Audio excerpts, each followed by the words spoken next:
So you join us back on the tag stand at the SEA Expo here in Riyadh, and we're very, very gratefully joined by Ed, Gabor and Jim from Cheer Amusements. Now I'm going to ask you first of all to introduce your company. Tell us a little bit about Cheer Amusements, its history and what brought you here today.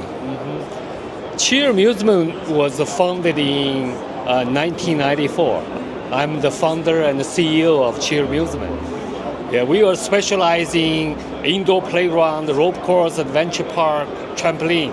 Yeah, from design, production, installation, and the realization, we offer turnkey solutions. Yeah. That's fantastic. Now, when we were talking a little while ago, you were telling me about the scale and size of your company. And in those years since 1994, now that you're hitting this big anniversary, you've grown incredibly. Tell me a little bit, Gabor, about the size of the company. Yeah, definitely. I mean, the company was started up from zero, let's say. But nowadays we are working on 130,000 square meters, over 1,000 employees we've got in our facilities. We are working with more than 120 designers. So the scale has been dimensionally enlarged throughout these 30 years, yeah. And to what do you attribute that success? I mean, that you don't grow for no reason. Something you're doing very well. So what is it you're doing that is the reason for such success?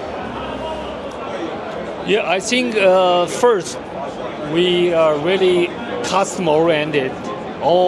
We keep innovating and what's the best in the market. And for 30 years, by hard working and from production, we almost making everything in-house. So we can control the quality and each project is custom-made. So we grow along the way. We really thank our customer and we grow together.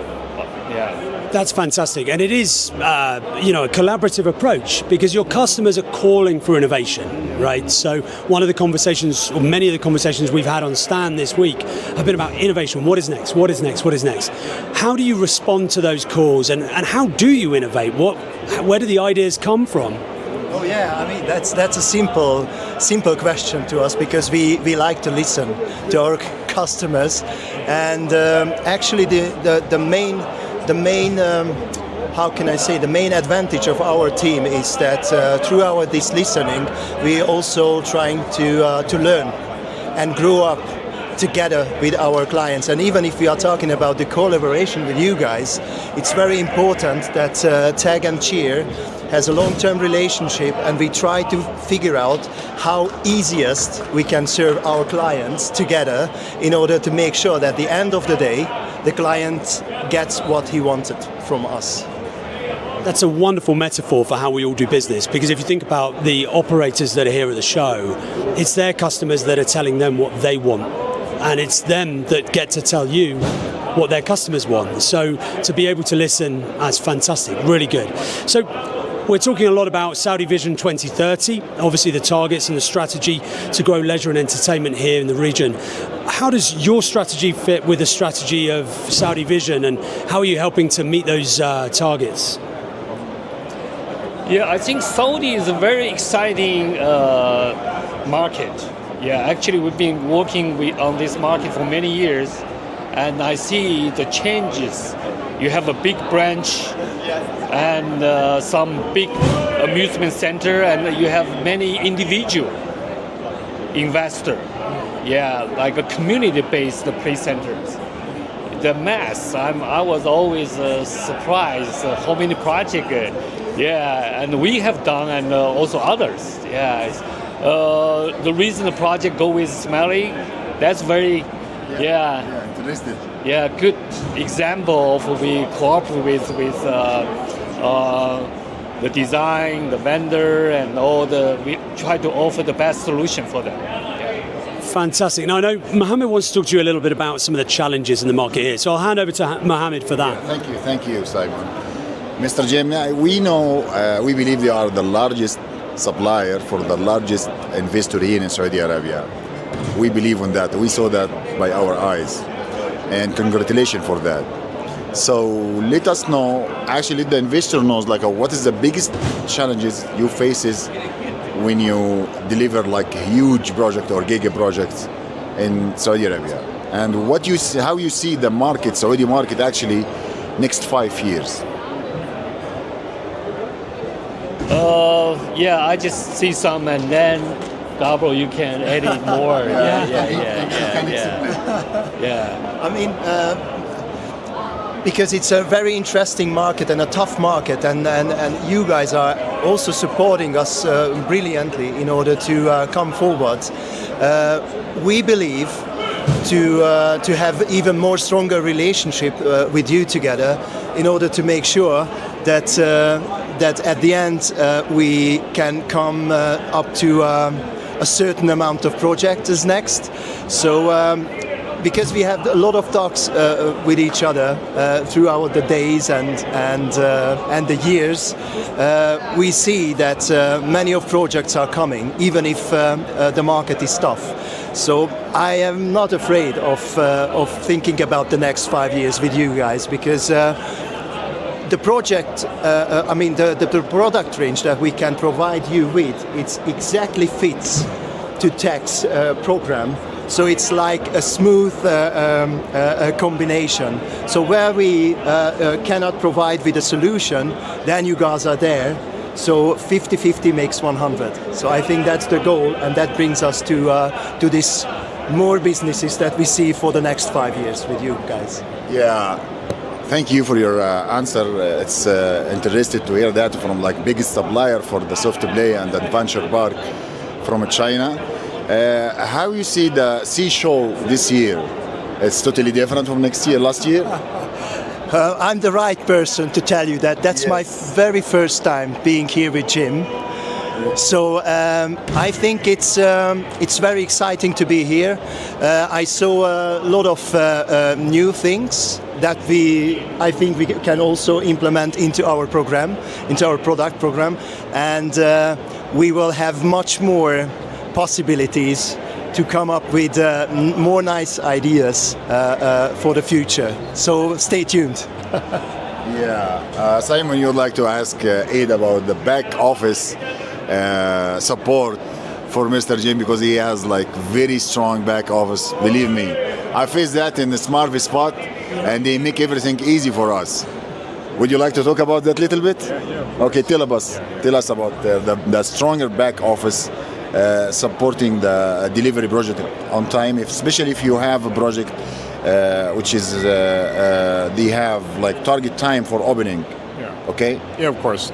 So first of all, we always follow meet the custom timeline for every project.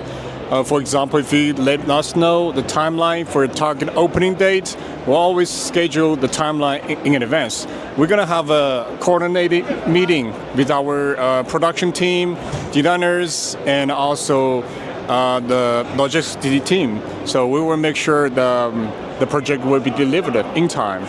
And so first of all, we're going to have a team meeting about design time. So we're going to make sure the design will be made in time, and we will consider how many revisions you're going to have, because sometimes the customer take like a couple of revisions for the design, and then we consider the production time, because we always have some like busy seasons, like during the summer and also during the Christmas time. So we'll always take that into consideration.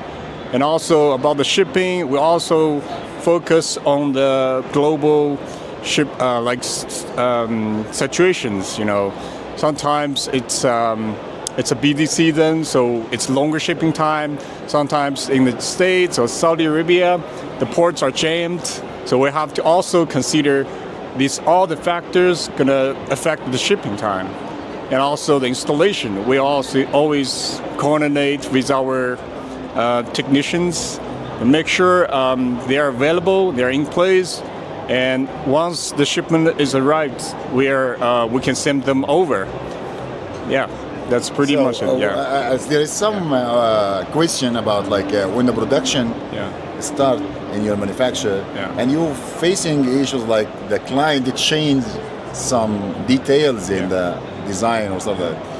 Actually, I saw that you are so flexible. You have too much flexibility to change and did what the client want. Actually, did you face issues like that all the time, or Yeah, I mean, sometimes we always tell the sometimes make headaches, right?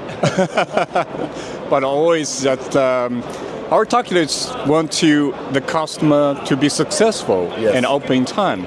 So that's we always try to help the customer if they have face any issues, because most of the time it's not the customer issue. If they want to change the design, maybe the owner, maybe the landlord, construction Yes. team, a lot of factors involved. Yeah. So we have to listen the customer, what they need, and the real reason behind that. Yeah. So I think the whole team are very responsive to the customer needs. Even after the production is ongoing, we are always willing to help the customers if any questions and the challenges they're facing during the production. So yeah, that's To make it easy for the client. Yeah. Okay. Thank you. The mic with you, Simon.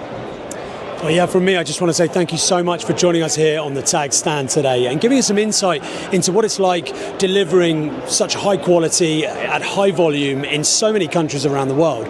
We do really appreciate your time today. So if anyone wants to join us here at the Saudi Entertainment and Amusements Expo, we'll be on stand 4A450 until the end of the day, and we look forward to seeing you here, shaking hands and meeting more wonderful people like those at Cheer Amusements.